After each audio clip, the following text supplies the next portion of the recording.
Hey guys, BuildZoid here, and today we're going to be taking a look at a memory overclock that I've set up on the Gigabyte Z590 Aorus Elite, along with the 11900K on this Gigabyte DDR4 memory kit. So this is their DDR4-4400 Aorus RGB Memory.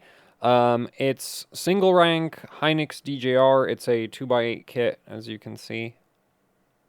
The autofocus would kindly, yeah, so 2x8 gigs, so single rank Hynix DJR, and Hynix DJR is the latest and greatest memory chip for Hynix, and or at least in the 8 gigabit capacity. I don't know if they have anything better in the 16 gigabit capacities, and unfortunately nobody's interested in 4 gigabit memory chips anymore because 4 gig sticks aren't cool.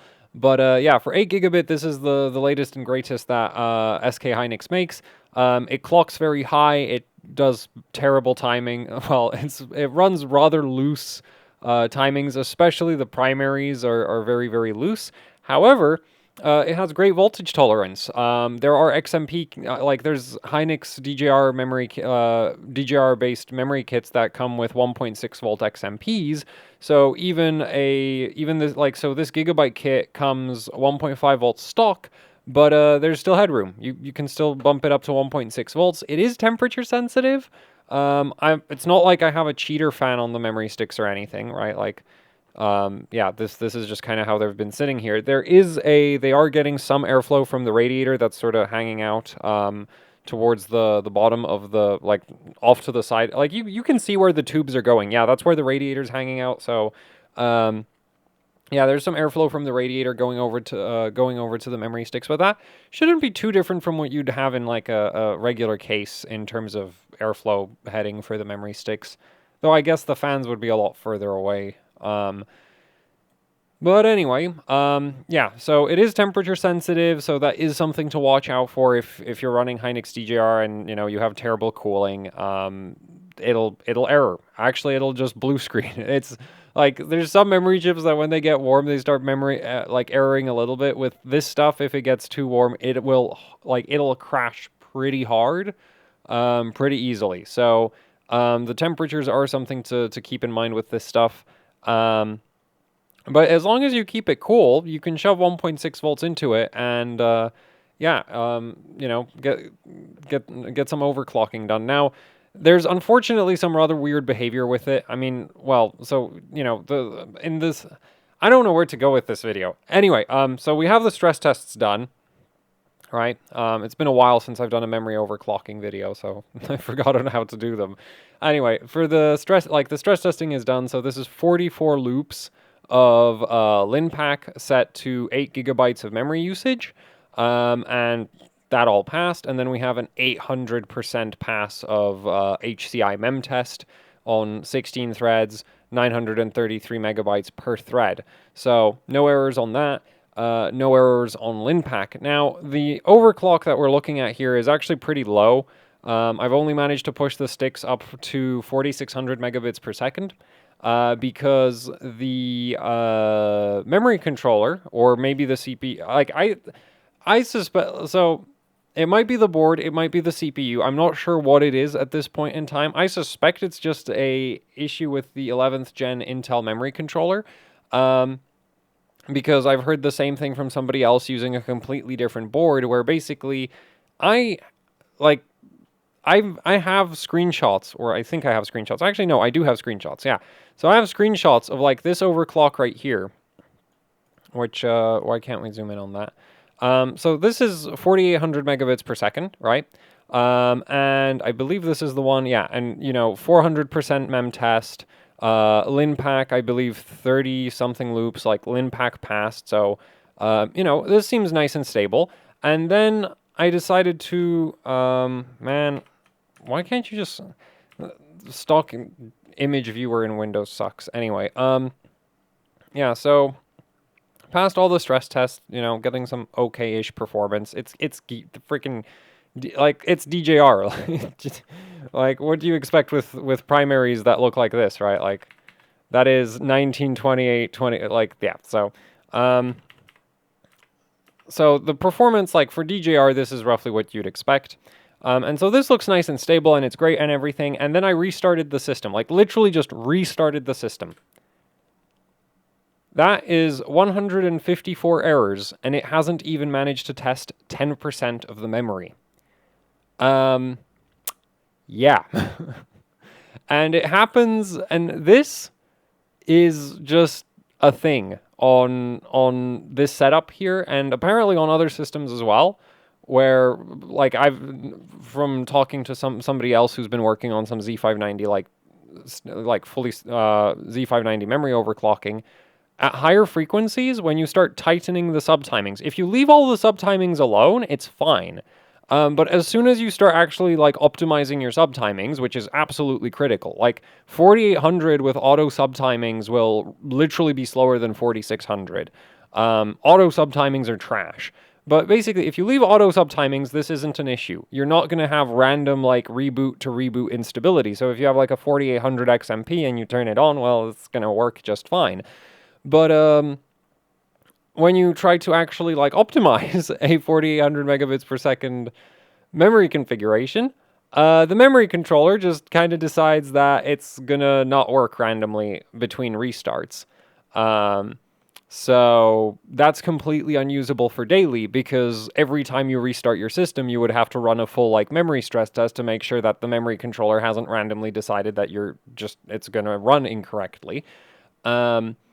Yeah, I'm not aware, like, I don't know any workaround for this. So I've just kind of given up on 4800 megabits per second. Like, I spent a lot of time trying to get 4800 megabits per second to not do this, but no. Like, every time I was like, oh yeah, it passed 200% mem test, let's turn off the system, turn it back on, you know, and somewhere between like 5 and 50% it would start getting errors. And it's just like this is unusable. So that's why we're at 4600, not 4800, because 4800 is just like one-off stability screenshots, easy. Actual usable daily performance, non-existent. Absolutely non-existent. It just doesn't want to survive a reboot. So yeah, I've just kind of given up on that. Whereas with 4600, I've literally, like, with this overclock, you know, I can shut the system down, power off the power supply, turn it back on again. It'll do 400% mem test. I've had no issues with this. So that's why we're at 4600 megabits per second, which it doesn't sound very impressive, especially considering that a lot of Z590 motherboards, you know, advertise XMP support up to like 5333. But the thing is, XMP uses auto subtimings, so it's like, yeah, that would work because it's on auto subtimings. As soon as you start optimizing your subtimings, stability goes straight to, or more like stability consistency goes straight to hell. So anyway, I've not yet run any benchmarks on this overclock, so I actually don't know how it performs. Hopefully it's not too far off of that unstable 4800 setup. Because actually more than 4800 would require more VCCIO2 than I'm, you know, comfortable running for daily operations. So we'll get to the voltages when we take a look in the BIOS, as well as a closer look at the actual memory settings. So anyway, let's pull up IDA, because that's sort of the normie memory benchmark as far as I'm concerned. And yeah, I've not run this on IDA at all, so I have no idea what to expect. Okay, so we're getting just under 70 gigabytes per second, which is a bit upsetting. At 4800, it was getting over 70. It was hitting about 72 gigabytes per second. And yeah, well, we're getting just under 70 right now. And 59 gigabytes copy, so copy is also down about 2 gigabytes per second. Latency should be okay, though.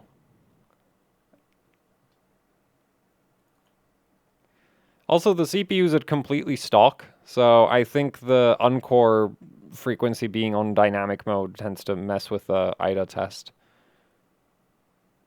Are you kidding me? Is it really going to just stay at 52? Because I've sometimes had this produce a 51. Gear 2 is great, and DJR is better. I do plan to do some more, like, so this is specifically like a Gear 2 overclock. I'm not sure that it would make any sense to run DJR in Gear 1, unless maybe you had it in a dual rank configuration, because it does run really loose. And in dual rank, the max frequency that you're going to be able to achieve is going to come down. So, okay, so it's definitely stuck at 52 nanoseconds. Well, I guess that might be because some of the runs were before well, yeah, admittedly, I was kind of running tighter timings when I was getting 51 nanoseconds. Anyway, so yeah. For comparison, at stock XMP, I have the results for the XMP written down. It would get 63 gigabytes of read speed, 63 gigabytes of write speed, and 54.5 gigabytes of copy. So copy is up like 5 gigabytes per second. Read and write are up like 6 gigabytes per second, actually somewhat more than that. And the stock latency was 57.5 nanoseconds. So a nice, 5.5 nanosecond reduction in latency. So yeah, like I wish I had something more impressive to show you, but like this stuff just it doesn't do super tight timings, and then well, that's the end of the story. Right, like that's it. That's all there really is to it. Also, we're in Gear 2, so it's like we already have extra latency from the fact that we're in Gear 2, and then you combine it with Hynix DJR, which, yeah, it can achieve very high clocks if you just completely give up on the latency, actually, because if you leave the subtimings on auto, that latency is just going to go up and up, like, it's just going to go up again.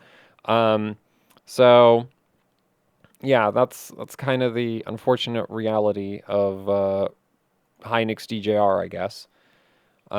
It's kind of funny. It's actually more consistent in terms of stability on Ryzen. Because on Ryzen, you can do like a 5,000 megabits per second overclock and have it be stable. And here it's like, I mean, I can boot 5,000 megabits per second. I can't run any stress tests at that point. Yeah, anyway, so let's take a look at Geekbench. The stock Geekbench score on this was 8,000, or stock Geekbench memory score was 8,466 points. And I think we should be getting a little bit over 9,000 points right now, which, I'm not sure if that's necessary. Like, I think for DJR that's probably okay. For other memory chips, there should be better options. But yeah, this was sort of like, I have this 4400 kit, and I figure, like, I don't think I've done, well, I've not featured DJR much on the channel, so I figured we may as well take a look at it. And yeah, this stuff it's loose. It's really loose. Yeah, so we're getting about 9,500 memory score right there, which, like, the highest score I've been able to achieve in Geekbench, just like for raw benchmark score, was a little over 11,000, I think, or maybe something around 11,500. The gold standard for like aggressive Geekbench memory overclocks is around 12,000 points, but then we're again just not talking any level of stability. So, like, passing Geekbench is not Geekbench is not a stability test. It is very much a benchmark. But yeah, so I kind of consider this, acceptable, I guess. Or at least, well, I'm certainly not able to get more out of this memory kit, so I guess we'll see if this is okay once I get around to testing some of the other memory chips for full stability, because I have done some some overclocking with 11th gen just for raw performance without any care for the fact that, like, you're never going to run any stress test on it. Yeah, so this is sort of like the first stable memory overclock that I've done with an 11th gen CPU on a Z590 board, and I chose DJR for it. Now, this kit I think goes for around $180.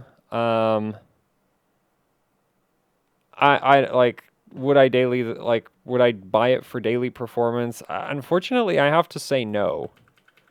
Like, and I did get this kit for free from Gigabyte, but it's just like, you can get a kit of B-Die for less than the price of this, and that's going to be, well, well, at stock settings, it's not going to be faster, but if you manually tune it, it's definitely going to end up being faster. So anyway, here we have the timings. Yep, cast latency 19. There's not anything you can do about that. That's just a fact of, well, actually, let's go over the voltages first because that's the first menu. So CPU is completely on auto settings. Didn't touch anything there. Memory is up at 1.6 volts. Again, this is completely fine for Hynix DJR. You can literally buy Hynix DJR based memory kits that come with 1.6 volts as their XMP voltage. So if it's good enough for manufacturers to slap a warranty on it, it's good enough for me. And that's why we're running this at 1.6 volts. But again, it is temperature sensitive. So if you're in a warm environment, you might not be able to get away with a voltage this high. So that is something to keep in mind. VCCIO2 of 1.45 volts, system agent voltage of 1.35. The system agent voltage, I don't think you don't really need to run it very high for stability, but it does help with memory training. So, yeah, like once it trains, I've been able to drop the system agent voltage to like super low voltages. But for initial, like, up to, like, the thing is also, like, system agent is safe up to like 1.4, 1.45 volts anyway, so this is a perfectly safe system agent voltage. And like, could you reduce it? Probably. Is there any point to doing that? Not as far as I can tell. So yeah, 1.35 and call it a day. VCCIO2, same situation as the system agent. Well, actually, different situation from the system agent, because, well, VCCIO2 is absolutely critical for memory stability on 11th gen CPUs. Here it is a little bit on the high side. I don't think I absolutely need 1.45 volts to get this stable, but it's stable and I don't care. So, like, this is still within safe limits for VCCIO2, right? This isn't going to degrade the memory controller or anything like that. So we don't have to worry about the lifespan of the CPU, and so I don't really care that this voltage isn't as low as it probably could be, just because spending time lowering it, and like, it's like, oh, you lower it 50 millivolts, well, now you need to go run your stress tests again, and it's just like, I'd rather not, you know, like, I would literally, like, if this was my daily system, I would just run it like this.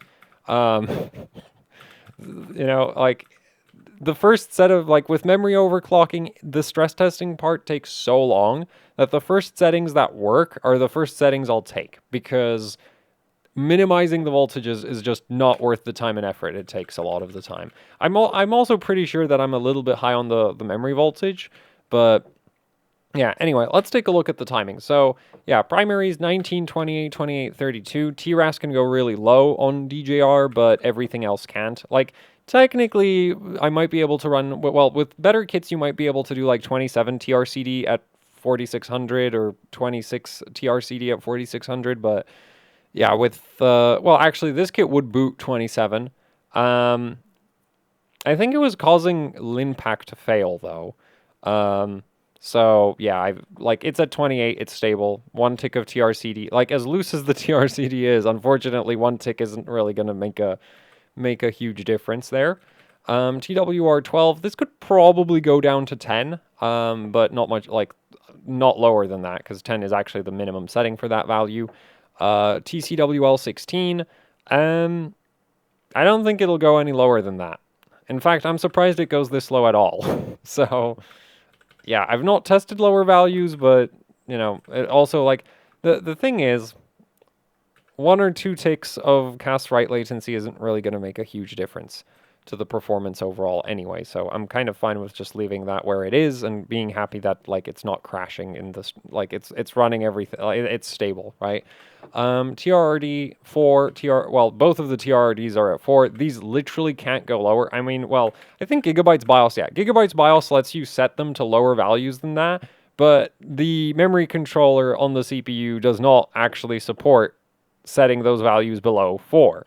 So when you set something like a 3 in there, it actually just gets turned into a 4. So you may as well just punch in 4 and call it a day, because there's no benefit to trying to set it lower. These two timings are not actually a thing on Intel memory controllers, the WTRS and the WTRL. These, like, the Intel memory controller doesn't really use these. So you can just leave those on auto, because we're like, the timings that actually matter for that are in the tertiaries, and we'll get to those. So, yeah, WTRs, just leave them on auto on Intel CPUs, because that you don't have to set those. They're not in use. TCCDS for TCCDL7. Default for TCCDL is 8. Less than 7 doesn't work. TRFC 580. A little bit less is possible, but not significantly less. So yeah, this is pretty close to as low as it'll go at this kind of frequency. RTP of 8, it might go a little bit lower, but not by much. TFAW 16, because the TFAW is actually, well, you can't set it, you can set it below 16, it just doesn't make a performance difference. So setting it below 16 doesn't do anything. So this is as low as it goes for all intents and purposes. Command rate is set to 1. However, because the memory controller is running in gear 2, and therefore is clocked at half the rate of the memory sticks, or, well, half the speed of the memory sticks, the actual command rate that you end up with is 2T command rate. And you can actually go check the Intel documentation, which says as much. Because basically, it takes... Like, in the time it takes for the memory controller to issue a command, because it's running at half the frequency of the memory, that takes 2 clock cycles. So this, because of gear 2, is effectively 2-tick command rate. Now, if you set this to 2, that's actually 4-tick command rate, so that's terrible for performance. On 11th gen, if you're running gear 2, always have your command rate set to 1, because setting it to 2 is horrible. Really, really horrible for performance, and also not necessary. Like, because this is technically, like, because functionally this is like running 2T command rate on 10th gen, or really any other CPU, this basically doesn't affect your stability, like, at all. Whereas on, like, 10th gen CPUs, a lot of the time you'd have to run 2T command rate because it's a massive help for getting stability, and it doesn't really cost you that much performance. So... yeah, but with 11th gen 1T command rate, like, you don't, in gear 2, you don't have 1T command rate, and this is as low as it goes. TREFI 65,000, literally cannot set the value any higher than that. This value, you want to max it out because this sets the delay between refresh cycles. So, TRFC is your refresh cycle, so basically this means the memory stick will refresh for 580 clock cycles. This means that there's going to be a 65,000 clock cycle gap between refreshes. The less often you refresh the memory stick, the more, more work the memory stick can do in a given amount of time because it spends less time refreshing. Obviously, if the memory stick is not refreshing often enough, you'll have data corruption, but 65,000 works at this speed on these sticks, so that's not a concern. And actually, as your memory speed increases, it gets easier and easier to run a really, really high TREFI because the clock cycles get shorter, and so the delay between refresh cycles actually gets smaller as your frequency increases. So that's why TREFI is always, like, why you can set it really, really high. Yeah, so that works great. TXP4, this just helps a little bit with, I think it just cuts the memory latency down a little bit. So overall, it just kind of helps with memory performance. TCKE6, yeah, because actually it could maybe do 4, but anyway, I've left it at 6 here, so we'll just call it a day at 6. And then for the tertiaries, we're looking at 7. And then just 444. This is a single rank setup, so the DR and DD timings don't actually apply. Like, I could have left them on auto, but yeah, I decided to punch in 4. It doesn't make a difference. It's just kind of more nicer to look at, I guess, to have them all set to something other than auto. Anyway, RDWR-SG and RDWR-DG are 14 and 14. 12 doesn't work. 12 literally will not even post. So this is pretty close to as low as they'll go. 13 might work. Then SG and DG. These are at 33 and 29, and less doesn't work. I've tried. Actually, these are kind of wacky, because I can technically run WRD DG all the way down to 21, and it'll pass HCI mem test, but the moment you run linpack, it just immediately errors. So, to me, that indicates that the memory controller can't handle that. Is my suspicion, because memtest is fine, and then you run linpack, and linpack is just like, nope, calculation errors immediately. Like, literally the first loop just fails. So yeah, that's at 29. I think I also tried it at 27, and that was still not high enough. So, yeah, 33, 29, and that got Linpack to pass. Any lower, and Linpack's probably going to fail. So, there. Which is kind of weird. Like, Samsung BDI doesn't really... Well, it kind of does that. With different timings, though.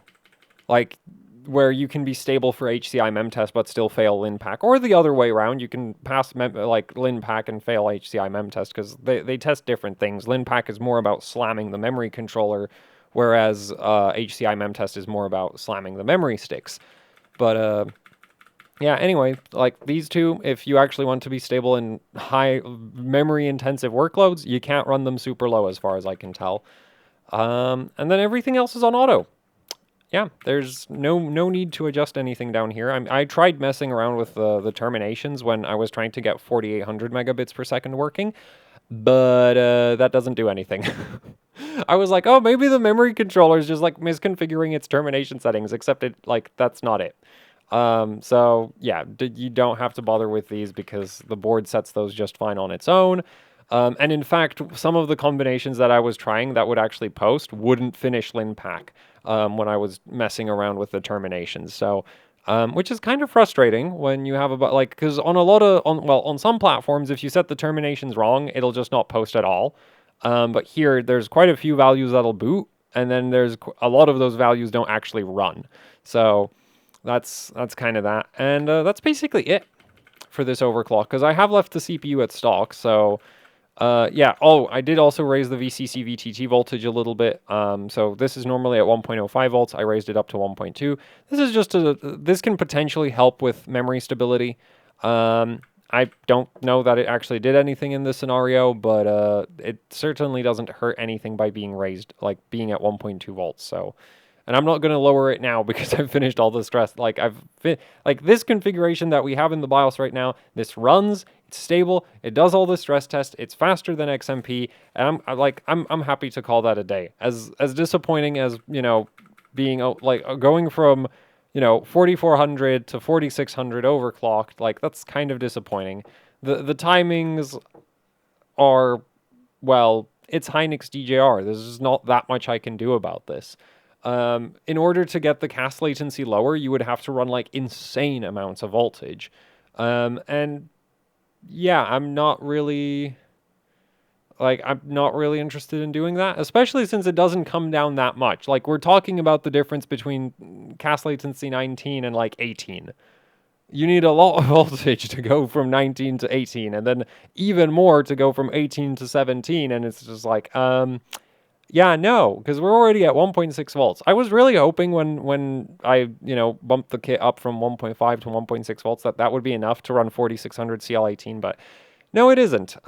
So yeah, this is unfortunately what I've ended up with. Or yeah, what I've ended up with here. So I'm pretty, yeah, I'm honestly kind of disappointed with this, because sort of the main attraction of Hynix DJR memory kits is just the incredibly high speeds that they can run. But the thing is, as soon as you touch any of the subtimings, you can't. It just stops being stable. So, bit of a weird memory chip. Now, I don't know if there's maybe some other boards where this like weird behavior that Hynix DJR has isn't a thing, but at least on the Z590 Elite that I'm using here, and with this gigabyte memory kit and the 11900K I have, if I, with these timings that I have right now, or even if I loosen them out quite a lot and go up to 4800, after a full restart, it won't be stable anymore. And it's kind of annoying to catch on camera because the instability is also kind of random. It's not like, oh, every time it'll be really unstable. It's like sometimes it's just a little unstable. Sometimes it's so unstable you get into, you start memtest and it blue screens within 10%. Sometimes it, manages to get almost to 50% before you start getting a bunch of errors. And so, yeah, that's kind of it for this video. Is just Hynix DJR. like, if you get it in a cheap kit, this is actually kind of good, right? Because assuming that you can hit these kinds of speeds. But if you get it in a relatively expensive kit, especially if you get it in like a kit rated for 4800 or something, you're going to be stuck running it at like basically XMP as far as I can tell. Which is really kind of unfortunate. Anyway, so this is obviously a single rank configuration. I do want to test a dual rank configuration, which should just boost the bandwidth. It would be really neat if dual rank was still able to run the same frequency, which I really doubt. But yeah, if dual rank could run the same frequency with the same timings, that would be ideal. That would redeem the memory chip in my eyes quite significantly, because going from single rank to dual rank is a huge performance boost, and that would mostly cover up the timings being so bad. To some extent. But yeah, as it is, like, single rank DJR is just kind of like, well, I hope you didn't pay much for it, because as far as I can tell, there's not much. Well, the main thing is just the primary timings. Like, almost all of the really high latency in IDA, it can almost entirely be attributed to the fact that this is running 19, 28, 28, 32. I mean, we can ignore the TRAS. The TRAS is fine, but like the whole 19, 28, 28, that's a problem, right? At 4600 on, well, even microns, right? Like on especially if you get Crucial's micron based kit, like Crucial's memory kits, you could end up like at 4600 you should be able to do maybe like 18, 23, 23 or something. And if you get B-die at this kind of frequency or at lower frequencies, really good kits will do like flat 17s. So this right here is just kind of like, yeah, well, not really. Like, this just isn't the kind of thing you'd want from a high performance memory kit, which I guess this just kind of isn't. So yeah, there. That's actually it for the video. Hopefully this is somewhat useful if you have a Hynix DJR kit. Hopefully you didn't have to pay more than $100 for it, because if you paid more than that, then you should have probably just bought a B-die kit, in my opinion. Yeah, that's kind of it. So thank you for watching. Also, thank you to Gigabyte for providing the CPU, the memory kit, and the motherboard. Motherboard's been, well, I'm not sure if the training thing is consistent across all Z590 motherboards, then I guess the motherboard, like, it's not the motherboard's fault in that case, and it's just kind of like, Intel, fix your memory controller, please. But yeah, I don't know. Like, I'm not sure how to judge the motherboard at this point. We'll see when I run the other memory chips through it. I kind of expect them, like, I think what I'll run next is single rank Micron 16 gigabit, because that behaves a lot like DJR, except it's just better at, like, almost everything except TRFC, which doesn't, like, the thing is, the difference between Micron Rev B and DJR when it comes to TRFC is like 50, like, this is at 580, whereas Micron's would be at a little over 600, which is like, that's not enough of a difference to really be significant.